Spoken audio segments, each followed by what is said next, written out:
ഒരു ലൈംഗിക ചിന്ത, വികാരം, ഫാന്റസി അതല്ലെങ്കിൽ നിങ്ങൾക്ക് ലൈംഗികപരമായിട്ടൊരു ആകർഷണം തോന്നുന്ന ഒരു വ്യക്തിയെ കാണുമ്പോൾ അതല്ലെങ്കിൽ അവരെ കുറിച്ച് ചിന്തിക്കുമ്പോൾ ഈ അവസ്ഥകളിലൊക്കെ തന്നെയും പുരുഷന്മാർക്ക് ലൈംഗികപരമായ ഉദ്ധാരണം ഉണ്ടാവുന്നതാണ്. അതല്ല എങ്കിൽ സാവധാനം ലിംഗത്തിൽ തൊടുമ്പോഴോ അതല്ലെങ്കിൽ തഴുകുമ്പോഴോ ഒക്കെ തന്നെയും ഉദ്ധാരണം സംഭവിക്കാറുണ്ട്. എല്ലായ്പ്പോഴും ഇല്ല എങ്കിലും കുട്ടികളിൽ അമിതമായിട്ടുണ്ടാകുന്ന ഭയം, ഉത്കണ്ഠ എന്നീ അവസ്ഥകളിലും ഉദ്ധാരണം കണ്ടുവരുന്നതായി കാണപ്പെടുന്നുണ്ട്.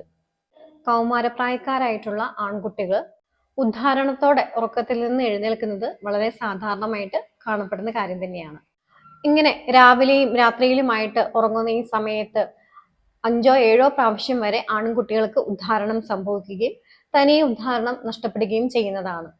ചിലപ്പോഴൊക്കെ ഇത് ലൈംഗികപരമായിട്ട് എന്തെങ്കിലും സ്വപ്നം കാണുന്നത് കൊണ്ടോ അല്ലെങ്കിൽ ലൈംഗികപരമായിട്ട് എന്തെങ്കിലും ചിന്തകൾ ഉണ്ടാവുന്നത് കൊണ്ടോ സംഭവിക്കുന്നതായിരിക്കാം. എന്നാൽ ഇത്തരത്തിലുള്ള യാതൊരു ചിന്തയോ സ്വപ്നമോ ഇല്ലാതെ തന്നെയും ഇത്തരത്തിൽ ഉദ്ധാരണം സംഭവിക്കാറുണ്ട്. കൗമാരക്കാരായിട്ടുള്ള ആൺകുട്ടികളിലെ ഇത്തരത്തില് ഉദ്ധാരണം സംഭവിക്കുന്നത് വളരെയധികം സ്വാഭാവികമായിട്ടുള്ളതും അവരുടെ ആരോഗ്യത്തെ സൂചിപ്പിക്കുന്നതുമാണ്.